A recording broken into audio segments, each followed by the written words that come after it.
Hey, my name is Bo, and today I'm going to be sharing with you how to sell your knowledge online. This is a beginner's guide, but even if you have a little bit of experience, this is still going to be very valuable for you.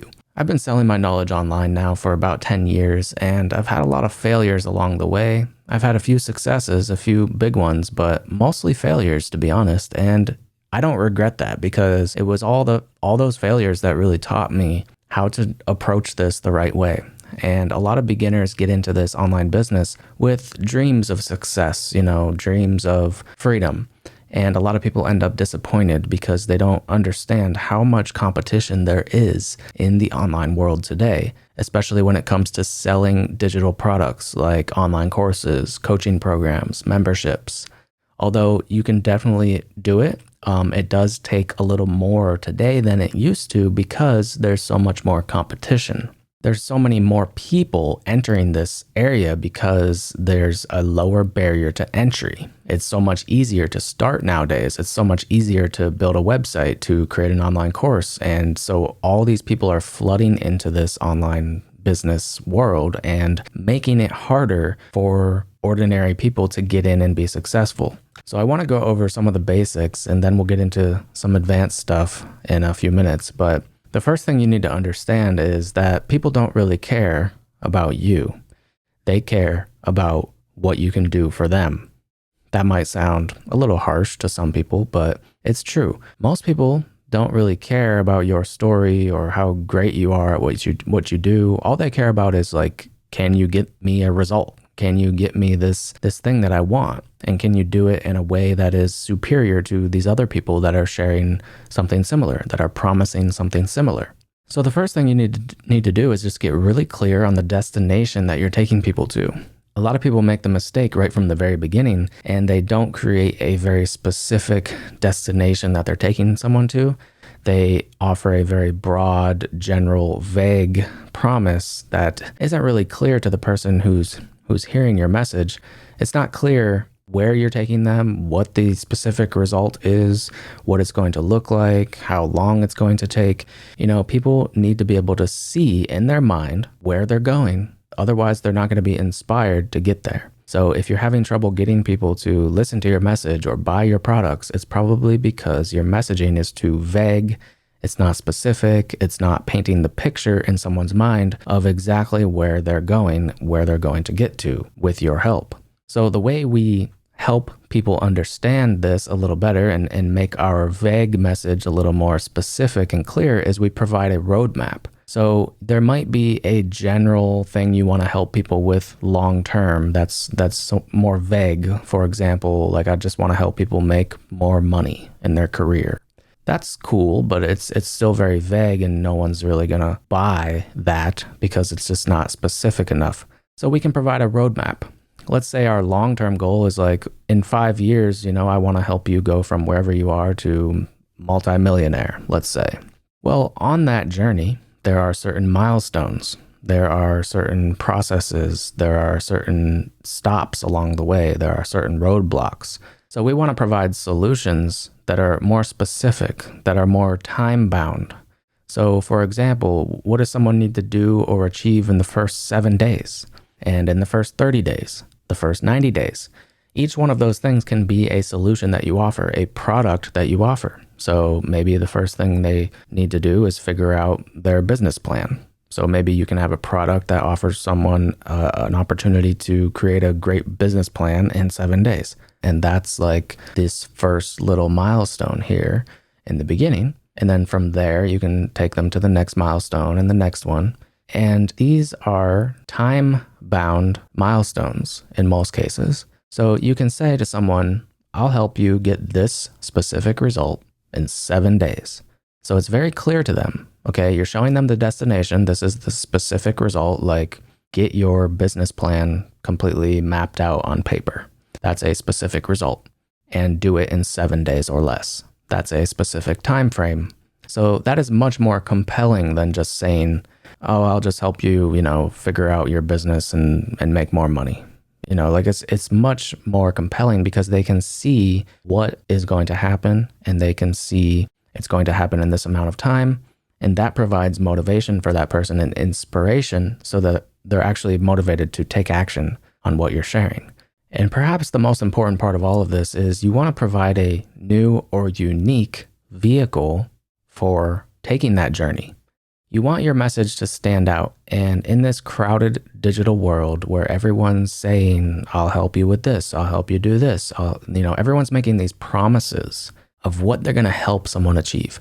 So everyone's shouting about the destination, like, I'm going to help you get to this destination. But the problem with that is it's very easy to say that. Anyone can just say, I'll help you do this. But if you don't have a roadmap for someone that you can show someone, then they're not going to really believe you. You're just making a promise without backing it up. You're not backing it up with a plan. So you need the roadmap. But ideally, you also want to make that process, however you're helping someone achieve those milestones or goals, you also want to make the process unique as possible, because chances are there's a lot of other people sharing something very similar.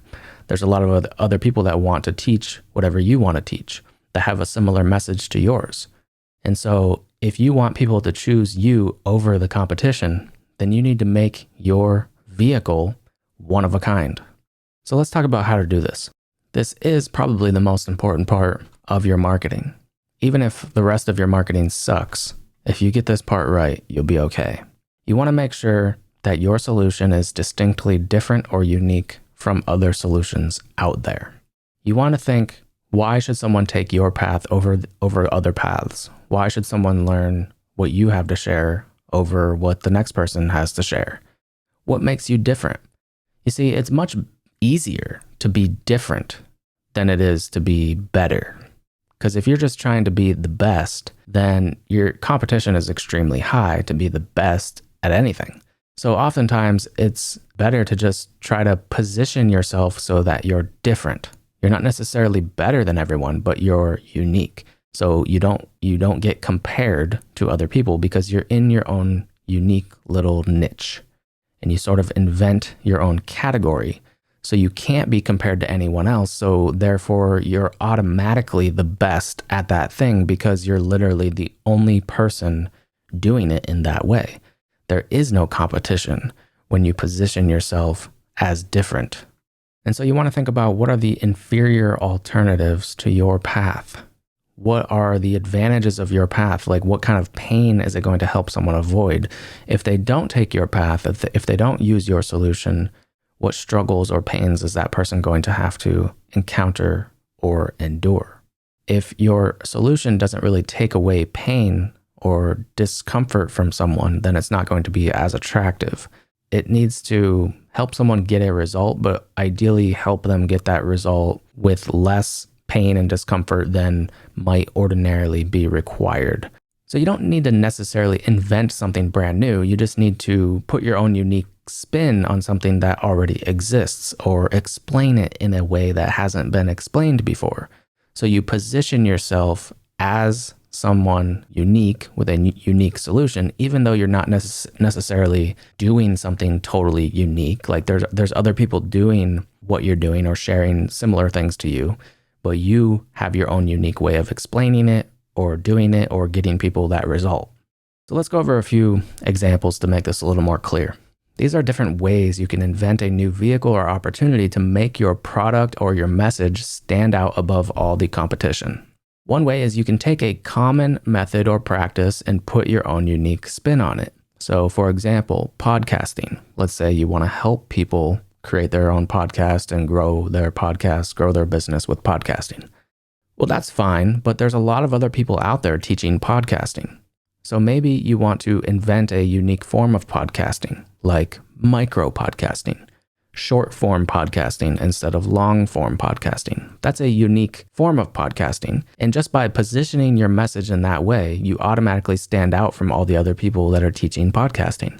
Now you're in sort of a category of your own. You're either the only or one of very few people teaching that unique form of podcasting. So your message now stands out. You're now in your own unique category where there's much less competition. So there's much less people for people to compare you to. And so it's much easier for people to choose you as their guide if they're interested in that path, because you're one of the only ones offering that unique opportunity. Another way to stand out is to just provide a counterintuitive approach to achieving something. For example, starting a profitable YouTube channel without ever being on video. That's counterintuitive because people think that to have a successful YouTube channel, you have to be on video. And that might stop a lot of people from starting their own YouTube channel because they don't want to be on video.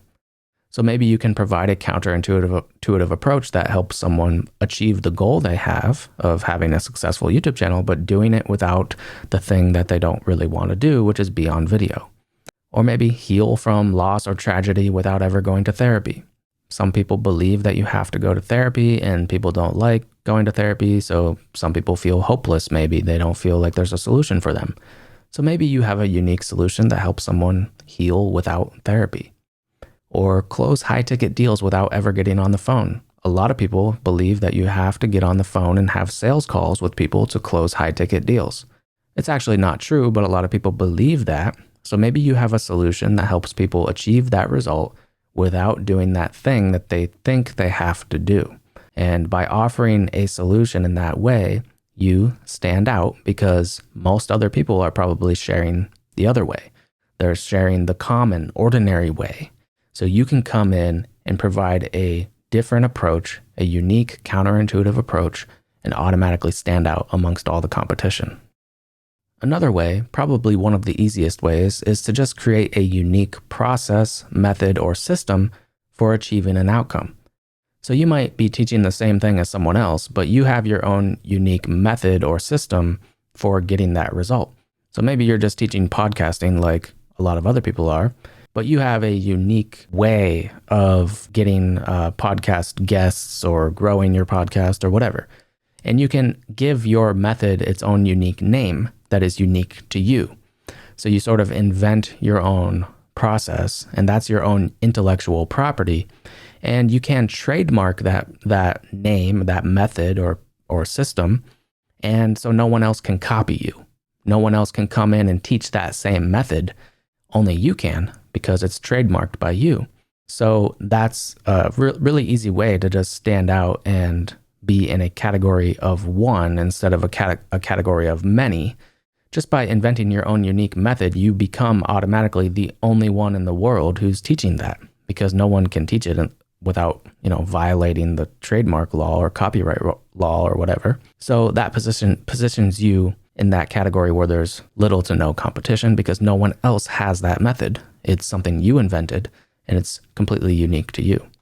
Another way to stand out is to just combine two things that might seem unrelated into one thing. For example, painting plus emotional healing.